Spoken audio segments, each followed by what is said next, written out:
한 주간 잘 지내셨습니까? 이번 시간은 이제 지난 시간에 이어서 연속해서 중개사무소 개설 등록 절차 공부합니다. 76페이지가 되겠습니다. 76쪽.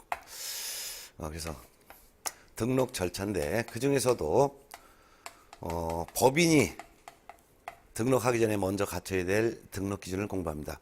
물론 오늘 이번 시간에는 법인의 등록 기준을 보는데 우리가 지난주에 공인중개사인 개업 공인중개사가 되기 위해서 갖춰야 될 등록 기준을 공부했죠. 지금 현재 등록을 해야지만 개업 공인중개사가 되는데 등록을 신청할 수 있는 사람은 공인중개사와 법인만 등록을 할 수가 있습니다. 지난 시간에 했던 요거 잠깐만 복습하면 이때 공인중개사란 공인중개사 자격만 보유할 뿐 지금 현재 부동산 중개 업무에 종사하고 있지 아니한 자를 의미합니다. 따라서 아무리 공인중개사 자격이 있다 하더라도 이미 중개사무소 개설 등록을 하여 개업 공인중개사가 된 사람, 이 사람은 이중 등록을 할 수 없기 때문에 등록을 할 수가 없고, 아무리 공인중개사라 하더라도 중개 업무에 지금 현재 종사하고 있는 소속 공인중개사로 종사하고 있다면 등록을 할 수가 없는 것이죠. 그래서 놀고 있는 공인중개사만 등록할 수 있는데, 이런 사람들이 결격사유에 해당되지 않은 것을 전제로 해서 두 가지 기준을 갖춰야지만 등록할 수 있다 했습니다. 그래서 그 등록 기준 중에서 공인중개사의 등록 기준이 두 가지가 있었죠. 하나는 등록 신청일 전 1년 이내에 시도지사가 실시하는 실무 교육을 받아야 한다는 것이죠. 이때 실무 수습을 포함해서 받아야 합니다. 네. 두 번째는 중개사무소라는 건물에 대한 사용권을 확보해야 되는 것이죠. 이 두 가지 기준을 우리가 공인중개사가 등록하기 전에 미리 갖춰야 될 등록 기준을 했어요. 그러면 오늘은 법인이 등록을 하고자 할 때 갖춰야 될 등록 기준을 공부합니다. 이때 법인이 등록을 할 때 미리 등록 기준을 갖춰야 되지만, 다만 다른 법률의 규정에 의하여 중개업을 할 수 있는 법인이라면, 즉 특수법인이라고 하죠. 다른 법률의 규정에 따라 중개업을 할 수 있는 법인을 특수법인이라고 하는데, 특수법인은 이 등록 기준을 적용하지 않습니다. 등록 기준을 적용하지 않기 때문에 지금부터 설명드릴 등록 기준을 갖추지 않아도 등록을 할 수가 있습니다. 그렇다면 이 법인이 등록을 하고자 할 때 어떤 기준을 갖춰야 될지를 이제 지금부터 정리하는데, 이 법인의 등록 기준은 무조건 한 문제를 출제해야 되니까 꼭 별표를 3개 해놓으세요. 일단 전제 조건으로서 이 법인이 비생명체잖아요. 그래서 법인의 대표자, 임원사원 등이 결격사유자가 없을 것을 전제로 하여, 즉 결격사유에 해당되지 아니할 것을 전제로 하여 총 5가지 기준을 갖춰야 됩니다. 첫 번째가 바로 이 법인은 상법상 회사인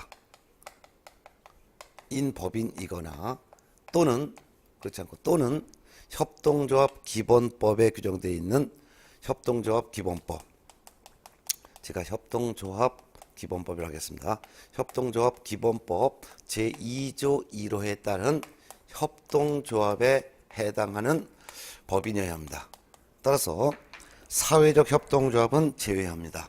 그래서 협동조합은 등록을 할 수 있어도 사회적 협동조합은 제외한다는 거 꼭 기억하셔야 합니다. 사회적 협동조합은 비영리조합이기 때문이죠. 그래서 사회적 협동조합은 제외한다. 따라서 사회적 협동조합은 등록을 할 수가 없다라는 뜻입니다. 그런데 상법상 회사라 하더라도 자본금은 5천만 원 이상이어야 되고, 협동조합 기본법에 규정된 협동조합이라 하더라도 자본금은 각각 5천만 원 이상이어야 합니다. 따라서 상법상 회사 또는 협동조합 기본법 2조에 따른 협동조합으로서 자본금이 각각 5천만 원 이상이어야 됩니다. 그렇다면 사회적 상법상 회사에는 종류가 5가지 있는 걸 알고 있죠. 주식회사, 유한회사, 합자회사, 한명회사, 유한책임회사, 이렇게 총 5가지가 상법에 규정되어 있는데요. 이 5가지 중에 한 가지라도 해당되는 그러한 회사여야지만 되고 자본금이 5천만 원 이상인 법인이 된다는 거죠. 또한 상법상 회사가 아니어도 되는데 협동조합 기본법 2조 1호에 따른 협동조합도 등록할 수 있어요. 그렇지만 자본금은 5천만 원 이상이죠. 네. 자, 그다음에 이제 두 번째 기준 봅니다. 두 번째는 이 법인은 법 제14조에 규정된 업무만 영위할 목적으로 설립된 법인이어야 합니다. 법 14조에 규정된 업무만 영위할 목적으로 설립된 법이니까 법 14조에 규정된 업무를 기억하고 있어야죠. 법 14조에 규정된 업무는 총 7가지죠. 7가지가 14조에 규정하고 있는데 본업과 겸업으로 이렇게 나눠져 있어요. 본업과 겸업으로. 그럼 본업은 바로 1번에 해당되는 부동산 중개업이죠. 중개업은 반드시 영위할 목적으로 설립되어야 됩니다. 그 외에 겸업 업무가 6가지가 또 있는데 이 6가지 업무는 해도 되고 하지 않아도 되는데 6가지가 바로 두 문자를 따면 관, 상, 기, 분, 소, 경이 됩니다. 관, 바로 관리대행이죠. 이 관리대행은 상업용 건축물 및 주택의 임대관리 등 부동산의 관리를 대행할 목적으로 설립된 법인 해당합니다. 상은 부동산의 이용 개발 및 거래에 관한 상담을 영위할 목적으로 설립된 법인도 등록할 수 있는 법인입니다. 기는 중개업을 잘 못하고 있는 개업 공인중개사를 대상으로 부동산 중개업의 경영의 기법이나 또는 경영의 정보 등을 제공할 목적으로 설립된 법인도 등록할 수 있는 법인이죠. 분은 분양대행인데 이 분양대행은 상업용 건축물 및 주택의 분양을 대행할 목적으로 설립된 법인도 14조에 규정된 업무죠. 그다음에 소는 중개업에 부수되는 업무로서 이사업체나 도배업체를 소개하는 용역 알선을 영위할 목적으로 설립된 법인이어야 합니다. 그 다음에 경은 경매 및 공매 대상 부동산에 대하여 권리를 분석하거나 또는 취득을 알선하거나 또는 매수 신청이나 입찰 신청을 대리할 목적으로 설립된 법인을 말합니다. 따라서 상법상 회사 또는 협동조합 기본법에 규정된 협동조합으로서 자본금이 아무리 5천만 원 이상인 법인체라 하더라도 14조에 규정된 요와 같은 업무가 아닌 다른 업무를 영위할 목적으로 설립됐다면 그 법인은 등록을 할 수가 없습니다. 자, 그다음에 세 번째는 이 법인의 대표자는 공인중개사이어야 합니다. 대표자라는 것은 상법상 회사의 대표이사 또는 협동조합의 조합장을 일컬어서 대표자라고 하는데 반드시 공인중개사여야 합니다. 또한 이 대표자를 제외한 임원 또는 임원이란 말이나 사원이란 말이나 같은 의미인데요. 임원이나 사원의 3분의 1 이상이 또한 공인중개사여야 합니다. 여기서 포인트는 대표자는 반드시 공인중개사여야 되고 대표자를 제외한 임원사원의 3분의 1 이상이 또한 공인중개사여야 된다는 거 알아두셔야죠. 그 다음에 이제 네 번째는 이 법인의 대표자를 포함하여 임원 또는 사원 같은 의미인데 임원, 사원, 전원이 전부 다 전원이 등록 신청일 전 1년 이내에 시도지사가 실시하는 실무 교육을 받아야 합니다. 이때 실무 수습을 포함하여 실무 교육을 받아야 합니다. 그 다음에 이제 다섯 번째는 이 법인도 중개사무소 건물에 대한 사용권을 확보해야 됩니다. 이때 중개사무소 건물 확보 기준은 공인중개사 등록하고자 할 때 갖춰야 될 건물 기준과 같습니다. 그래서 이 건물은 원칙적으로는 건축물 대장에 기재가 된 건물이죠. 건축물 대장에 기재가 된 건물로 확보를 해야 됩니다. 그런데 이때 건축물 대장에 기재가 된 건물이지 가설 건축물 대장에 기재가 된 건물은 제외한다는 거. 자, 그런데 건축물 대장에 아직 기재되기 전의 건물이라 하더라도 준공 검사를 받았다든가 또는 준공 허가를 받았다든가 사용 허가 또는 사용 승인 등을 받은 건물로 확보해도 됩니다. 이때 확보의 방법은 법인 소유 건물로 확보해도 되고 또는 타인의 건물을 전세하거나 임차하거나 사용 대차하거나 그 밖에 기타 기존의 다른 계곡의 승낙을 받아서 공동 사용하는 방법으로 사용권을 확보해도 됩니다. 이와 같은 5가지 법인의 기준을 갖춰야지만 등록을 할 수 있다는 것은 무조건 시험에 나오니까 꼭 정리해 두셔야 합니다. 자, 이와 같은 등록 기준을 갖추면 이제 등록을 신청을 하겠는데요. 등록 신청하는 것은 78쪽에 나와 있습니다. 그럼 이와 같은 등록 기준을 갖췄으면은 등록해달라고 신청을 하는데요. 이 두 번째 등록을 신청하는 신청은 누가 등록 신청을 할 수 있냐면은 등록 신청이 이제 공인중개사가 등록을 신청을 할 수도 있고 법인이 등록을 신청할 수 있다 그랬죠. 그런데 등록을 신청하는 사람이 공인중개사라면 공인중개사가 등록 신청서를 작성해서 이를 등록관청에 제출을 해야 합니다. 등록관청에 제출하는데 이 등록관청이란 중개사무소라는 건물이 소재하는 시장이나 군수나 구청장을 의미하죠. 근데 법인이 등록을 신청할 때는 법인은 비생명체이기 때문에 법인을 대신해서 대표자가 등록 신청서를 등록관청에 제출을 하게 됩니다. 이때 등록 신청서를 제출할 때는 이 등록 신청서에 계공의 종별을 표시해야 합니다. 지금 현재 등록을 신청할 수 있는 사람은 공인중개사가 등록 신청할 수 있고 법인이 등록 신청할 수 있죠. 그렇기 때문에 공인중개사인 개업공인중개사로 등록을 신청할 때는 공인중개사 옆에 이렇게 표시하는 것이고 법인이 등록을 신청하고자 할 때는 법인 옆에 체크해서 이를 제출하는데요. 특히 주의할 것은 개업공인중개사의 종별은 공인중개사인 개업공인중개사, 법인인 개업공인중개사, 부칙 6조 2항에 규정된 개업공인중개사 이렇게 세 종류가 있지만 부칙 6조 2항에 규정된 개업공인중개사로의 등록 신청을 할 수 없으므로 이 등록 신청서에 부칙 6조 2항에 규정된 개공으로의 종별은 표시가 될 수가 없겠죠. 따라서 유일하게 서식 중에서 등록 신청서라는 서식에만 개공의 종별이 공인중개사인 개공, 법인인 개공 둘 중에 하나로 표시되어 있습니다. 근데 등록 신청을 하면서 동시에 인장 등록 신고를 같이 할 수 있습니다. 그래서 인장 등록 신고도 같이 할 수 있기 때문에 등록 신청서는 등록 신청서와 인장 등록 신고서가 같이 표시가 되어 있습니다. 따라서 등록 신청할 때 인장 등록도 같이 한다면 여기 등록할 도장, 즉 앞으로 사용할 인장을 여기에 찍어서 이를 등록관청에 제출하는 것이죠. 그리고 이 등록 신청할 때는 등록 신청하는 이 개공이 앞으로 상호, 즉 명칭을 어떤 명칭을 쓸지 미리 상호를 정해서 땡땡 공인중개사무소 뭐 이렇게 상호를 정하고 그다음에 사무소의 소재지, 사무소의 소재지는 어디에 있습니다. 그리고 앞으로 사용할 등록 인장은 요 도장입니다. 이렇게 해서 찍어서 등록관청 귀하해서 제출하는 거예요. 그래서 등록관청은 중개사무소라는 건물이 소재하는 시군구청장이기 때문에 만일 중개사 사무소가 서울특별시 동작군 노량진 등에 있다면 동작구청장 이렇게 쓰겠죠. 동작구청장 귀하해서 동작구청장한테 제출하는 거예요. 자, 근데 이 등록 신청서를 제출할 때 이 등록 신청서뿐만 아니라 서류를 첨부하는 게 있어요.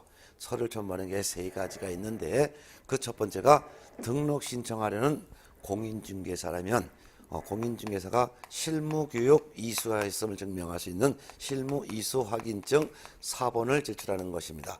그런데 주의할 것은 실무교육 이수증은 이거는 원칙적으로는 제출을 해야 되지만 제출을 생략할 수도 있습니다. 제출 생략은요.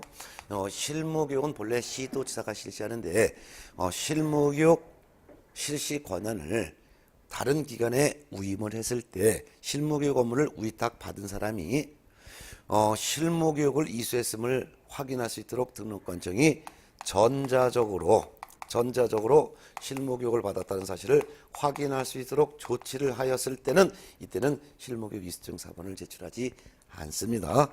그럼 결국은 제출한 서류는 2가지가 있는데요. 그게 바로 중개사무소 건물에 대한 사용권을 확보했음을 증명하는 서류를 제출해야 됩니다. 이때 건물 확보 서류란 타인의 건물을 임차했으면 임대차 계약서를 첨부하는 거죠. 근데 건축물 대장에 기재되기 전의 건물로 중개사무소를 확보했다면 건축물 대장에 기재가 지연되는 이유를 적은 서류를 함께 내야 됩니다. 그 다음에 여권용 사진을 제출해야 합니다. 여권용 사진.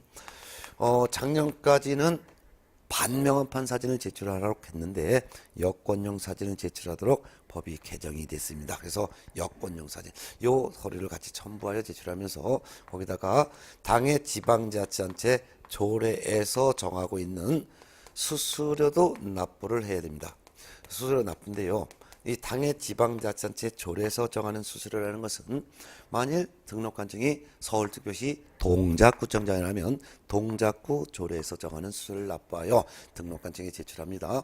특히 이와 같은 서류를 첨부하여 제출할 때 이때 제출할 때 방문해서 제출을 해도 되고 또한 서류 제출을 전자문서 제출도 가능합니다. 작년까지는 전자문서 제출을 허용하지 않았지만 개정이 됐습니다. 그래서 전자문서에 의한 제출도 포함한다라는 거 꼭 기억해 두시기 바랍니다. 그래서 작년에 비해서 개정된 내용이 서류 제출을 방문 제출뿐만 아니라 전자문서 제출도 가능하다는 거, 또한 작년까지는 실무교육 이수증 사본을 반드시 제출하라 했는데 실무교육을 받았음을 전자적으로 등록관청이 확인할 수 있도록 조치가 됐다면 제출을 생략할 수 있다는 거, 그 다음에 여권용 사진을 제출한다는 거, 이런 내용을 꼭 기억해 두셔야 합니다. 그렇다면 등록 신청할 때 첨부하는 서류처럼 보이지만 첨부하지 않는 서류가 더 중요합니다. 그래서 제출하지 않는 서류를 정리하겠습니다. 제출할 것 같지만 제출하지 않는 서류, 대표적으로 공인중개사 자격증을 제출하지 않습니다. 공인중개사 자격증은 제출하지 않는다. 국가기관이 발급하는 서류들은. 그 다음에 법인이 등록 신청한다 하더라도 법인 등기사항 증명서, 줄여서 제가 법인 등기를 할게요. 이것도 제출하지 않습니다. 건축물 대장도 제출하지 않습니다. 그러면 이같이 공인중개사 자격증, 법인 등기부, 건축물 대장, 요거의 공통점은 전부 국가기관이 발급하는 서류죠. 그래서 국가기관이 발급하는 서류는 일체 제출하지 않는다라는 거. 네. 자, 그러면 이제 등록 신청을 등록관청이 하게 되면 등록관청은 등록 신청을 받았을 때 일단 확인해 봅니다. 뭘 확인하냐면 등록 기준을 갖췄는지 확인합니다. 또한 공인중개사 자격 있는지 자격증을 발급한 시도지사에게 확인해 달라고 요청을 하는 거죠. 이런 걸 다 확인한 다음에 일정한 사유에 해당되지 않으면은 등록을 해줘야 됩니다. 근데 등록 기준도 확인하고 자격증이 있는지 그걸 확인했지만 추가로 확인할 게 있습니다. 그래서 일단 추가로 또 뭘 확인하냐면 등록관청은 등록 기준을 갖췄는지도 확인하고 또한 자격증을 공인중개사 자격을 취득하였는지 자격증을 발급한 지도자에게 확인도 요청을 하고 뿐만 아니라 이 등록 신청하는 사람이 공인중개사가 등록을 신청해야 되는데 공인중개사 자격이 없는 사람이 등록을 신청했거나 법인이 아닌 자가 등록을 신청을 했다면 이거는 등록을 거부를 해야 될 거예요. 또한 등록 신청한 사람이 공인중개사가 등록 신청했다 하더라도 이 사람이 등록 등의 결격 사유에 해당이 되면 등록을 거부해야 될 거예요. 또한 등록 기준에 적합하지 아니하면 등록을 거부해야 될 것입니다. 또한 아무리 공인중개사가 등록 신청했다 하더라도 또 결격사에 해당하지 않고 또 등록 기준에 적합한다 하더라도 이 등록 신청하는 사람이 공인중개사법에 따른 제한에 위반되거나 또는 다른 법에 따른 제한에 위반이 되면 등록을 거부해야 될 것입니다. 예를 들어서 공인중개사법에 위반했다는 것은 공인중개사 자격 있는 사람이 등록을 신청했지만 이 사람이 이미 등록이 되어 있는 공인중개사인 개업 공인중개사가 등록했다든가 또는 공인중개사 자격은 있지만 다른 중개업소에 지금 근무하고 있는 소속 공인중개사가 등록을 신청했다면 이중 등록 제한, 이중 소속 제한에 위반되기 때문에 등록을 거부해야 되는 것이고요. 다른 법에 따른 제한에 위반했다는 것은 아무리 건축물 대장에 기재된 건물로 중개사무소를 확보했다 하더라도 그 중개사무소가 중개사무 용도에 적합해야 돼요. 그래서 건축법이라고 하는 다른 법에서는 중개사무 용도로 사용할 수 있는 건물의 용도는 제2종 근린생활시설 또는 일반 업무시설 용도이어야 되는데 이와 같이 건축법이라는 다른 법령에 따른 제한에 위반된다면 예를 들면 주거용 건물로 중개사무소를 확보했다면 건축법이라는 다른 법에 따른 제한에 위반되기 때문에 등록을 거부해야 되는 것이죠. 이런 걸 거부해야 되는 거예요. 특히 등록 신청할 때 등록 기준 갖추고서 중개사무소 건물을 확보했음을 증명하는 서류를 첨부하는데 이때 건물 확보 서류는 건축물 대장을 제출하는 게 아니고 남의 건물을 빌렸으면 임대차 계약서 이런 것을 제출하는 거 임대차 계약서지 건축물 대장이 아니라는 것을 유념하셔야 합니다. 특히 건물은 면적 제한이 없기 때문에 건물 면적 제한이 없기 때문에 20제곱미터 이상이 된다니 이런 말이 나오면 틀린 거예요. 건물에 대한 면적 제한은 전혀 없다라는 거 이런 것들은 좀 알아두셔야 돼요. 자 그런 걸 다 이상이 없다면은 등록을 해주는 거죠. 그래서 등록 신청을 받은 등록관청은 개업 공인중개사에 따라 구분하여 종별에 따라 구분하여 등록을 해줍니다. 등록을 해주는 것을 등록 처분해줬다 그 말입니다. 등록 처분해줬다는 것은 개공으로 만들어졌다는 뜻인데요. 등록증을 줬다는 뜻은 아니고요. 등록관청이 가지고 있는 장부 이름이 부동산 중개사무소 등록 대장이라고 하는데요. 이 등록 대장이라는 장부에 개공의 이름을 올려주는 거예요. 이름을 개공이 되었다라고 이름을 올려주는 것을 등록 처분이라고 합니다. 그렇다면 공인중개사가 등록 신청하여 등록관청이 등록을 해주면 그때서야 공인중개사인 개업 공인중개사가 되는 것이고 법인이 등록 신청을 하여 등록관청이 등록을 해줬다면 그때서야 법인인 개업 공인중개사가 되는 것이죠. 그러면 이와 같은 개공이 되었으면 개공이 중개업을 할 수가 있는데 등록 신청을 받은 등록관청이 등록을 해주는 때까지 기간은 처리 기간이 7일이라는 것도 알아두시기 바랍니다. 그래서 등록 신청을 받은 등록관청은 7일 이내에 등록을 해주고 등록했다라고 서면으로 통지도 해줘야 합니다. 그래서 등록 신청한 사람에게 당신 몇 년 몇 월 며칠부로 개공이 되었어 이렇게 서면 통지까지 7일 이내에 해줘야 된다는 것도 알아두셔야 합니다. 그럼 이제 개공이 됐지만 바로 업무를 하는 것은 아니고 업무를 개시하기 전에 이 개공이 된 사람은 세 가지를 해야 됩니다. 첫 번째는 업무 개시 전에 인장을 등록해야 됩니다. 인장 등록 어떤 도장을 사용할지 등록관청에 알려야 됩니다. 그런데 이 인장 등록은 등록 신청을 할 때 인장 등록 신고를 같이 할 수 있습니다. 같이 할 수 있기 때문에 만일 인장 등록을 등록 신청할 때 같이 했다면 별도로 또 인장 등록할 필요는 없지만 만일 등록 신청할 때 인장 등록 신고를 같이 하지 않았다면 등록이 된 후 업무 개시 전에 인장 등록을 해야 될 것입니다. 근데 인장 등록을 하지 않고 업무를 개시하게 되면 등록관청은 이 개공에 대해서 6월 범위 안에서 업무 정지 처분이라는 행정 처분을 할 수 있습니다. 자, 두 번째는 손해배상 책임을 보장하기 위한 보증을 설정하여 등록관청에 신고해야 합니다. 이때 보증 설정은 공인중개사인 개업공인중개사로 등록된 사람은 최소 1억 원 이상의 보증을 설정해야 되고 법인인 개업공인중개사로 등록한 법인은 최소 2억 원 이상의 보증을 설정하여 신고해야 합니다. 그럼 보증 설정하였음을 신고하면은 등록관청에서는 보증 설정 여부를 확인한 후 지체 없이 중개사무소 등록증을 교부를 해주게 됩니다. 등록증을 교부하는 거예요. 그럼 이때 등록증은 서식이죠. 서식은 전부 국토교통부 장관이 정합니다. 따라서 등록관청은 국토교통부 령이 정하는 바에 따라 개공에게 등록증을 교부해야 된다면 옳은 말이 되는 것이죠. 그러면 이제 등록증을 이제 교부했으니까 이 등록증을 어떻게 될까요? 등록증을 사무소 안에 보기 좋은 곳에 게시를 해야 될 것입니다. 근데 사무소에 게시하는 서류는 총 4가지 서류가 있는데 이 4가지 서류가 바로 등차 보수가 됩니다. 중개사무소 개설 등록증 원본을 게시해야 됩니다.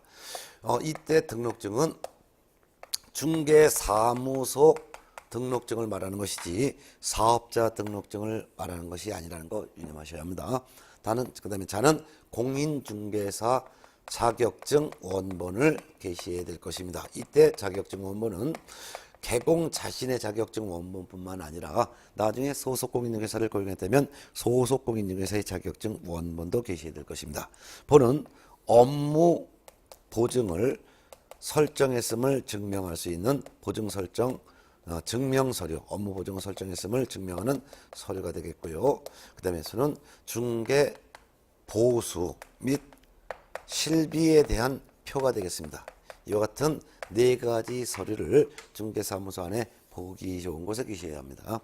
특히 업무 개시 전에 인장 등록부터 해야 되는데 인장 등록하지 않고 업무를 개시하면 업무정지 처분할 수 있고 보증 설정을 하지 않고 업무를 개시했을 때 이때는 등록관청이 등록을 취소할 수 있습니다. 등록을 취소할 수 있다는 것은 등록 취소하거나 또는 업무정지 처분할 수 있다는 뜻이에요. 또한 등록증을 사무소 등에 게시해야 되는데 이 같은 서류 중에 하나라도 게시하지 않고 이 4가지 등자보수 중에 하나라도 게시하지 않고 업무를 시작을 했다면 이때는 100만 원 이하의 과태료를 부과됩니다. 이런 걸 다 한 다음에 업무를 개시, 즉 시작을 하는데 특별한 사정이 없는 한 등록 후 3월 이내는 업무를 개시해야 될 것입니다. 이런 내용을 등록 기준부터 등록 절차까지 순차적으로 이해를 잘 하셔야 될 것입니다. 예. 자, 그럼 이렇게 해서 했고요. 다른 것들은 여러분들이 뭐 한번 참고적으로 보시면 될 것 같고요. 그 다음에 교재는 어디를 볼 게냐면요. 교재 82쪽 참고적인 내용을 한번 살펴보겠습니다. 82페이지 참고가 있습니다. 요거는 이제 판소도 안 하고요. 그냥 책으로 그냥 간단히 정리합니다. 출제 가능성이 좀 거의 없습니다. 개업 공인중개사의 종별 변경 방법입니다. 일단 개업 공인중개사의 종별 변경이라는 것은 개업 공인중개사가 종류를 다른 종류로 바꿔서 계속 중개업하는 것을 말합니다. 예를 들면은 부칙 6조 2항에 규정된 개업 공인중개사가 공인중개사 자격을 취득하여 공인중개사인 개업 공인중개사로 종류를 바꾸거나 하는 경우가 바로 종별 변경이 되겠죠. 종별 변경하는 방법은 원칙은 등록 신청서를 다시 제출합니다. 처음 개공이 되려고 등록 신청서 냈던 서류 있죠. 이 서류를 종류를 바꿀 때도 똑같이 등록 신청서를 다시 제출해야 된다 그 말입니다. 그렇지만 종전에 제출했던 서류 중에서 변동사항이 없는 서류는 다시 제출하지 아니할 수가 있습니다. 그렇지만 종전의 중개사무소 등록증은 반납을 해야 됩니다. 그래야지만 다른 종류로 표시된 등록증을 바꿔 받을 수가 있는 것이겠죠. 근데 2번 예외적으로 등록증 재교부 신청을 하여야 하는 경우도 있습니다. 등록증 재교부 신청은 부칙 6조 2항에 규정된 개공이 자격을 취득하여 반드시 동일한 등록관청 관할구역 안에서예요. 반드시 동일한 등록관청 관할구역 안에서 그것도 공인중개사인 개업공인중개사로 종류를 변경하여 계속 중개업을 하고자 할 때는 이때는 등록신청서라는 서식을 제출하는 게 아니라 등록증 재교부 신청서를 제출해야 됩니다. 이때 종전의 등록증은 반납해야 됩니다. 자, 그 다음에 이제 83쪽에도 참고사항이 있습니다. 중개사무소 등록증 재교부 신청 사유가 있습니다. 등록증 재교부 신청 사유는 3가지 이유가 있는데요. 첫 번째는 1. 등록증의 분실 훼손이 있죠. 즉 중개사무소 개설 등록증을 잃어버리거나 못 쓰게 되었을 때는 등록관청에 등록증의 재교부 신청을 할 수가 있습니다. 이때 재교부 신청을 할 수 있는데 이때 재교부 신청서를 낼 때는 당해 지자체 조례에서 정하는 수수료를 납부해야 됩니다. 수수료를 납부하면 되는 거지 별도로 등록증을 잃어버렸다는 이유로 별도의 규제를 받는 건 아니기 때문에 과태료 같은 거 제재받지는 않습니다. 2번 등록증 기재사항의 변경입니다. 등록증에는 개공의 성명, 개공의 상호가 명시되어 있는데요. 개공이 성명을 개명하거나 상호를 바꾸거나 했을 때가 바로 등록증의 기재사항이 변경된 사유가 되겠죠. 이때는 등록증 재개업 신청을 하여야 합니다. 이때도 수수료는 납부해야 됩니다.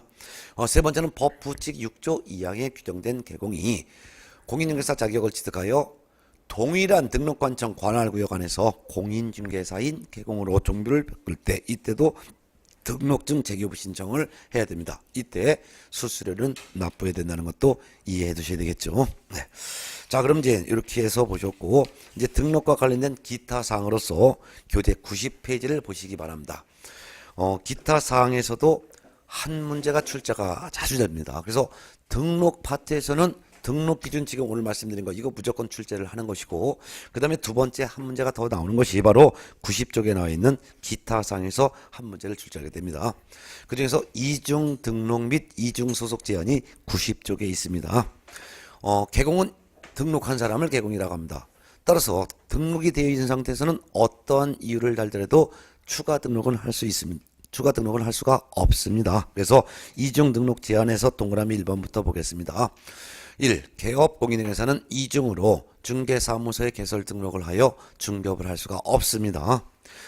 이는 현업 중에도 이중 등록할 수 없고 휴업 신고하고 휴업 기간 중에 또 이중 등록할 수 없으며 업무 정지 기간 중에도 또한 이중으로 등록할 수 없습니다. 만일 이중으로 등록을 했을 때는 동그라미 2번 제재를 받는데요. 이때 제재는 등록 취소 처분 반드시 받고 1년 이하의 징역 또는 1천만 원 이하의 벌금형의 처벌까지 받습니다. 그 다음에 반가로 2번 이중 소속 제한은 별도로 별표를 2개 놓으시기 바랍니다. 이중 소속 제한이라는 것은 둘 이상의 사무소에 근무할 수 없다라는 뜻입니다. 누가 할 수 없는지를 보겠습니다. 1번 개업 공인중개사, 소속 공인중개사, 중개보조원, 개업 공인중개사인 법인의 사원 임원, 이분들을 일컬어서 개업 공인중개사 등이라고 하는데요. 중개업에 종사하는 모든 사람을 말합니다. 이와 같은 개공, 소공, 보조원, 사원, 임원, 이것이 개공 등은 다른 개공에 소공될 수 없습니다. 다른 개공에 중개보조원 될 수 없습니다. 다른 개공인 법인의 사원, 임원이 될 수 없습니다. 이는 현업 중이건 휴업 중이건 개공은 일체 둘 이상의 사무소에 근무하는 거 허용되지 않습니다. 동그라미 2번 개공 등이 다른 개공의 소공이나 보조원이나 사원 임원이 되면 즉 이중 소속하게 되면 제재를 받게 되는데요. 그 중에서 기억번 개공이 다른 개공의 소공 보조원 사원 임원이 되어 이중 소속했다면 등록 취소 처분 받습니다. 또한 1년 이하의 징역 또는 1천만 원 이하의 벌금의 처벌도 받습니다. 니은번 소속 공인중개사가 다른 개공의 소공 보조원 사원 임원이 되면은 자격정지 처벌을 받을 수 있습니다. 또한 1년 이하의 징역 또는 1천만 원 이하의 벌금의 처벌을 받습니다. 주의할 것은요. 소속 공인중개사가 자격정지 기간 중에 다른 개공의 소공 보조원 사원 임원이 되거나 자격정지 기간 중에 계속 중개업무를 하였을 때 이때는 자격 취소 처분, 공인중개사 자격 취소 처분도 받게 되고 1년 이하의 징역 또는 1천만 원 이하의 벌금의 처벌받습니다. 디귿번 중개보조원이 다른 개공의 중개보조원 등이 되면은 1년 이하의 징역 또는 1천만 원 이하의 벌금형 처벌받습니다. 그렇다면 개공이건 소공이건 중개보조원이건 다른 개공에 소속을 했을 때는 1년 이하의 징역 또는 1천만 원 이하의 벌금 중에 하나의 처벌을 받고요. 그 외에 개공은 등록 취소까지 받게 되고 소공은 자격정지도 받을 수가 있다는 것이죠. 그렇지만 중개보조는 행정처분의 대상이 될 수 없기 때문에 자격정지의 대상은 될 수가 없습니다. 자, 그 다음에 이제 91쪽 양가로 2번 등록증의 양도 대여 금지를 보겠습니다. 이것도 한 지문이 출제되니까 별표 하나 해놓으세요. 양도 대여 금지 보겠습니다. 1항 개업 공인중개사는 다른 사람에게 자기의 성명이나 상호를 사용하여 중개업무를 하게 하거나 자기의 중개사무소 등록증을 양도 대여하는 행위를 하여서는 안 됩니다. 이를 위반하면 등록 취소 처분받습니다. 또한 1년 이하의 징역 또는 1천만 원 이하의 벌금의 처벌도 받게 됩니다. 반가로 2번 양수 사용 금지 보겠습니다. 누구든지 다른 사람의, 여기서 다른 사람이란 다른 개업 공인중개사의를 말합니다. 누구든지 다른 개업공인회사의 성명 또는 상호를 사용하여 중개무하거나 중개사무소 등록증을 양수대여 받아 이를 사용하는 행위를 하여서는 아니 됩니다. 이를 위반하여 다른 사람의 성명이나 다른 사람의 상호를 사용했거나 다른 사람의 등록증을 양수대여 받아 사용한 사람은 1년 이하의 징역 또는 1천만 원 이하의 벌금에 처합니다. 물론 양수받은 사람은 개공이 아니기 때문에 등록 취소의 대상은 아니고요. 1년 이하의 징역 또는 1천만 원 이하의 벌금형의 대상만 됩니다. 92쪽 넘어갑니다. 등록의 효력 소멸. 이거는 뜻만 이해하면 됩니다. 등록의 효력 소멸이란 개공의 신분이 상실되는 것을 등록의 효력이 소멸된다라고 하는데요. 등록의 효력이 소멸되는 사유는 세 가지가 있습니다. 첫 번째는 개인인 개업공인중개사의 사망 또는 법인인 개업공인중개사의 해산이 되면 즉시 등록의 효력은 상실됩니다. 사망, 해산 즉시 등록의 효력도 같이 상실된다 그 말이죠. 그렇지만 등록관청이 가지고 있는 등록대장이라는 장부에는 아직도 개공의 이름이 올려져 있죠. 그러니까 그 개공의 이름을 지우는 행위를 우리는 등록 취소 처분이라고 하는데 등록 취소 처분은 별도로 나중에 하게 됩니다. 그렇지만 사망 해산 즉시 등록의 효력은 소멸된 것이다. 그렇지만 등록관청은 등록대장이라는 장부에 있는 개공의 이름을 지우는 등록 취소 처분은 별도로 나중에 하게 된다 알아두면 되겠죠. 자, 반가로 1번 등록관청에 등록 취소 처분이 있으면 등록의 효력은 소멸됩니다. 그렇지만 주의할 것은 등록 취소에 해당하는 위반 행위를 하였다 해서 즉시 등록의 효력이 소멸되는 것은 아니고요. 등록관청이 등록 취소 처분을 해야지만 그때서야 등록의 효력이 소멸됩니다. 세 번째는 이제 폐업 신고하게 되면 등록의 효력이 소멸됩니다. 그러면 등록의 효력이 소멸되는 사유는 세 가지밖에 없습니다. 즉 첫 번째는 사망 해산, 두 번째는 등록 취소 처분을 받은 경우, 세 번째는 폐업 신고한 경우 이렇게 알아두세요. 그 외에는 등록 효력이 소멸되는 사유는 없습니다. 양가로 4번 무등록 중개업에 대해서 봅니다. 무등록 중개업이란 등록을 하지 않고 중개업을 한 것을 우리는 무등록 중개업이라고 하죠.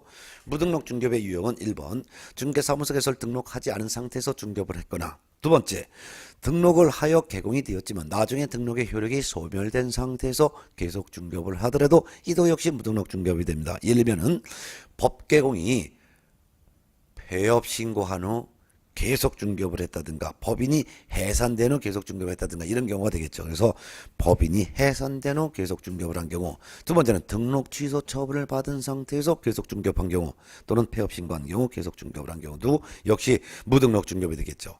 또한 교재 93쪽에 보면은요. 폐업 그다음에 이제 3번 동그라미 3번 볼까요? 93쪽 위에서 다섯 번째 줄 등록 신청 단계에서 등록 처분 전에 중개업을 했다. 즉 등록 신청을 했지만 아직 등록되기 전에, 예를 들면 등록 신청서를 등록관청에 제출했어요. 근데 아직 등록 처분 받기 전에 중개업을 했다면은 이것도 무등록 중개업이 되겠죠. 그렇지만 등록 신청하여 등록 처분을 받았어요.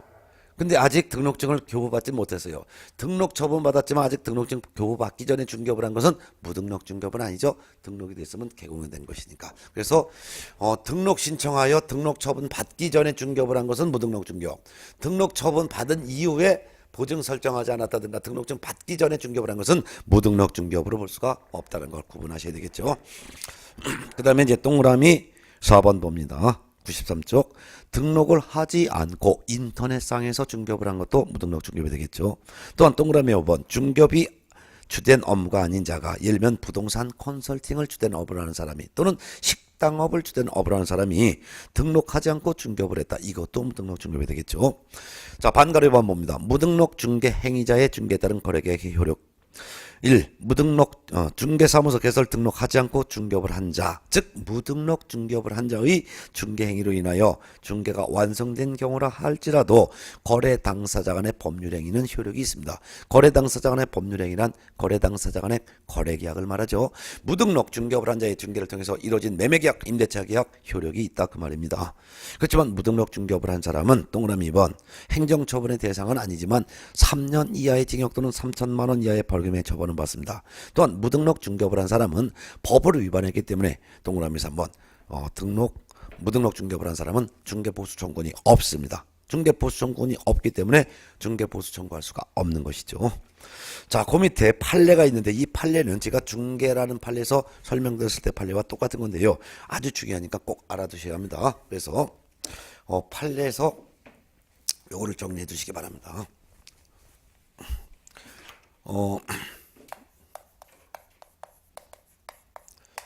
중개사무소 개설 등록을 하지 않고, 즉 무등록 상태에서 한 번 중개한 것을 무등록 중개라고 합니다. 무등록 중개를 한 사람은, 이 사람은 처벌받지 않습니다. 무등록 중개를 한 사람 이거 해도 됩니다. 그래서 무등록 중개를 한 사람은 보수 청구권이 있습니다. 보수 청구권이 있습니다. 또한 의뢰인과 보수에 대한 약정을 하였을 때 그 약정은 사회 상당성 범위 안에서는 효력이 있습니다. 유효가 되는 것이죠. 예. 자, 근데 무등록 중개업을 한 사람은 다릅니다. 무등록 중개업을 한 사람이란 등록하지 않고 계속적 반복적으로 중개하고 보수받은 사람을 무등록 중개업자죠. 이 사람은 처벌받습니다. 처벌은 3년 이하의 징역 또는 3천만 원 이하의 벌금에 처벌받습니다. 이 무등록 중개업을 한 사람은 보수 청구권이 없습니다. 보수 청구권이 없기 때문에 설령 의뢰인과 무등록 중개업자 사이에 보수에 대한 지급 약정이 있다 하더라도 이 약정은 효력이 무효가 되는 것입니다. 무효가 되는 거죠. 그렇지만 무등록 중개를 한 사람에게 중개를 의뢰했건 무등록 중개업을 한 사람에게 중개를 의뢰했건 중개를 의뢰한 의뢰인은 처벌받지 않습니다. 그러면 처벌받는 사람은 딱 한 사람밖에 없네요. 누구? 무등록 중개업을 한 사람. 무등록 중개업을 한 사람은 처벌받는다. 그리고 보수 청구권도 없다. 보수를 받기로 약정해도 효력이 없다. 이 정도는 꼭 정리해서 숙지해 두셔야 될 것입니다. 자, 이번 시간에는 이제 지난 시간에 공부했던 중개사무소 개설 등록에 해당되는 내용을 등록 기준부터 등록 절차 끝까지 상세히 설명드렸고 시험에 나오는 거 정리를 해드렸습니다. 특히 시험에서 이번 시간에 공부했던 것 중에서 이 등록 기준은 공인중개사의 등록 기준에서도 한 질문, 법인의 등록 기준에서는 무조건 한 문제가 나온다는 거 꼭 알아두시고 등록 신청할 때 제출하는 서류에 건물 확보 서류와 여권용 사진은 제출하지만 실무교육 이수증 사본 요거는 등록관청이 전자적으로 확인할 수 있도록 조치했을 때는 제출하지 않는다라는 거. 그 다음에 등록 신청할 때 자격증 사본 제출하지 않고 법인 등기사항 증명서도 제출하지 않고 건축물 대장도 제출하지 않는다는 거. 그리고 등록 신청서를 제출할 때 제출하는 서류를 갖다가 이때 첨부 서류를 방문 제출해도 되지만 전자문서 제출도 가능하도록 법이 개정됐다는 거. 이런 것들은 꼭 알아두시고 등록 신청을 받은 등록관청이 7일 이내에 등록 사실을 서면으로 통지해 준다는 거, 이런 것들도 꼭 기억해 두셔야 될 사항입니다. 자, 이번 시간에 이와 같이 등록에 대한 내용을 설명드렸고요. 다음 시간에는 교재 94쪽에 있는 등록 등의 결격 사유 여기에 대해서 설명드리겠습니다. 자, 다음 시간에 뵐까요?